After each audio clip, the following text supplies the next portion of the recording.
Rajasekhar uncle కూడా ఇక్కడే ఉన్నట్టున్నారు. బహుశా తాతయ్య వాళ్ళు భయపడినట్టు అంకుల్ ఏమైనా ప్రాబ్లం చేయడానికి ఇక్కడికి వచ్చారేమో.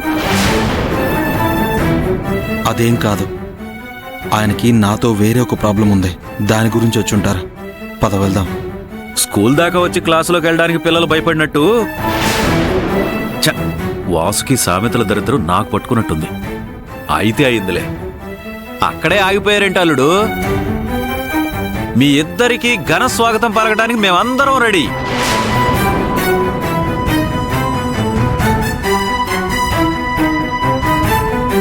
రండి రండి. పవి, నేనున్నాను, పద. స్వాగతం సుస్వాగతం. రండి రండి.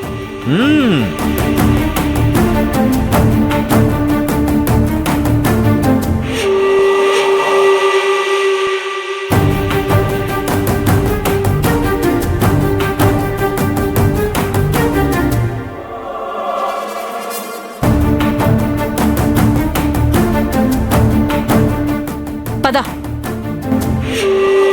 రామ్మా పవిత్ర, చాలా రోజులైంది నిన్ను చూసి. నువ్వు మా కళ్ళల్లోనే మిదులుతున్నావు. ఎలా ఉన్నావమ్మా?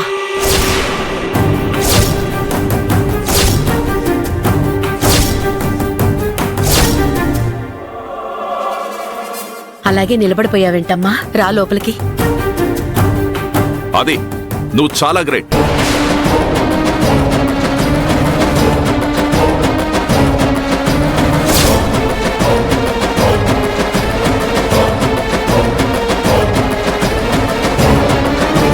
పెద్దల మాట అంటే లెక్కలేదు, జీవితం మీద అవగాహన లేదు, భవిష్యత్ అంటే భయం లేదు.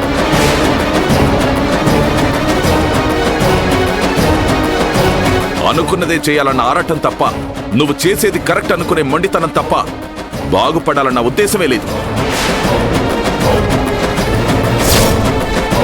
మొత్తానికి అనుకున్నది సాధించావు, చాలా సంతోషం. అది అంకుల్, మీ వైపు నుంచి మాత్రమే ఆలోచించి మీకేదనిపిస్తే అది మాట్లాడొద్దు అంకుల్.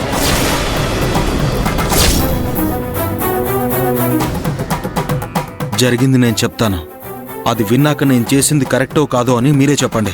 నువ్వు ఎక్స్ప్లెనేషన్ ఇవ్వడానికి ఏం మిగిలింది? అది నీ కెరీర్ మీద కలలు గంటూ నేను చాలా సంతోషంగా ఉన్నాను. నీ ఫ్యూచర్ని, నా సంతోషాన్ని మొత్తం నాశనం చేశావు. మేం పెట్టుకున్న ఆశల్ని చంపేశావు.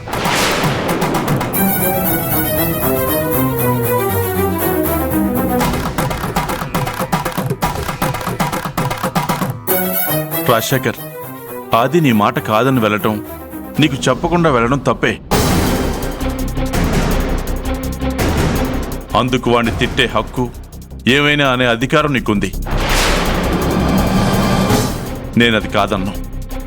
కానీ తాతయ్య వాళ్లతో వెళ్ళిపోయిన పవిత్ర ఇక తిరిగి రాదేమో అని చాలా టెన్షన్ పడ్డాను.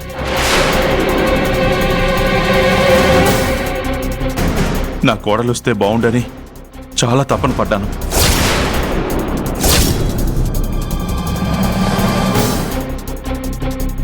తీరా పవిత్ర తిరిగొస్తే ఇలా గుమ్మం ముందు నించోబెట్టి మాట్లాడడం నా మనసుకి చాలా ఇబ్బందిగా ఉందిరా.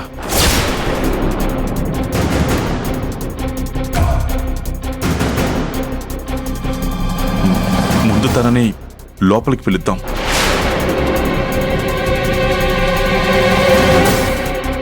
నేనేమైనా తనని వెళ్ళిపోమని చెప్పానా? ఇక్కడికి రావద్దని చెప్పానా? తనే నిర్ణయం తీసుకుని వెళ్ళిపోయింది. ఆచారాలకు ఎదురు తిరిగి ఊరి జనంతో మాటలు పడింది. మేనమామ మాటకి ఎదురు తిరిగి అక్కడ ఉండలేక ఆదికి ఫోన్ చేసి రప్పించుకొని తిరిగి మళ్ళీ ఇక్కడికి వచ్చింది. మొత్తానికి తను అనుకున్నదే చేసింది.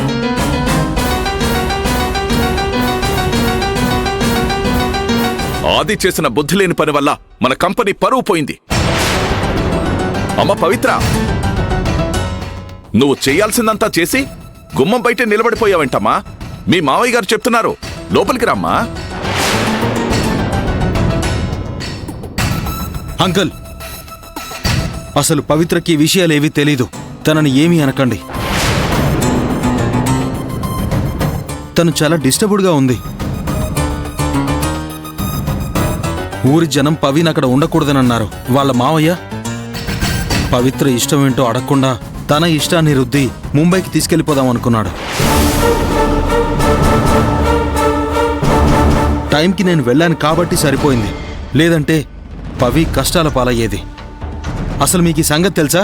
నాకన్నీ తెలుసాది. నువ్వే నిజాన్ని గ్రహించలేక అబద్ధమే నిజమనుకొని అటువైపు అడుగులు వేస్తున్నావు.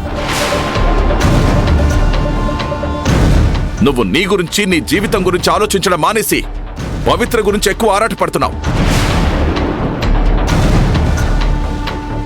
ఇక నుంచి నువ్వు అది మానుకోవాలి. నీ గురించి, నీ కుటుంబం గురించి నువ్వు పట్టించుకోవాలి తప్ప తన విషయంలో తలదూర్చకూడదు.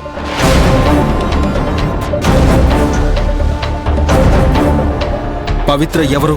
మా మనిషి. పవిత్ర కుటుంబం ఏది? ఇది పవిత్ర కుటుంబం.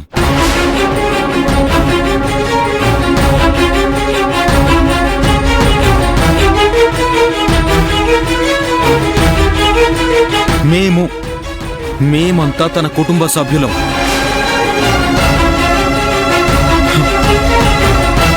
తన కడుపులో మా కుటుంబ వారసత్వం ఉంది. మా అన్నయ్య రూపం పెరుగుతుంది.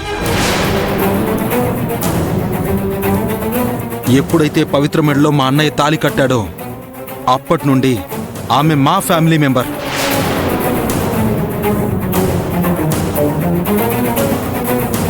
తన కష్టసుఖాలు మావే. ఇప్పుడు పవికి కష్టం వచ్చింది కాబట్టి, మా అండ అవసరం కాబట్టి నేను తీసుకొచ్చాను. అది తప్ప అంకుల్? ఓహో, అంతదాకా వెళ్ళిందన్నమాట విషయం. పవిత్ర మా మనిషి, మీరు పరాయి వాళ్ళు, మీరు మా ఫ్యామిలీ మ్యాటర్స్ లో జోక్యం చేసుకోవద్దని చెప్తున్నావు, అంతే కదా? నేనన్న అర్థాన్ని అర్థం చేసుకోకుండా పెడార్థాలు తీయకండి అంకుల్. నేనేమీ ఆ ఉద్దేశంతో అనలేదు. నేనేం నీ మాటలు అపార్థం చేసుకోలేదు ఆది. నువ్వన్న ఉద్దేశం అదే అంటున్నాను. ఆది ఏమన్నాడో విన్నావా చక్రవర్తి? ఆ పవిత్రనే మీ కుటుంబం అంట, నేను పరాయివాణ్ణంట. రేయ్, నువ్వు అలా మాట్లాడుకు రాజశేఖర్. అయినా నువ్వెలా పరాయివాడవుతావు? నువ్వెప్పటికీ మా ఫ్యామిలీ మెంబర్వే. వద్దు చక్రవర్తి, వద్దు. నీ చిన్న కొడుకు నాకు తగిన శాస్తి చేశాడు.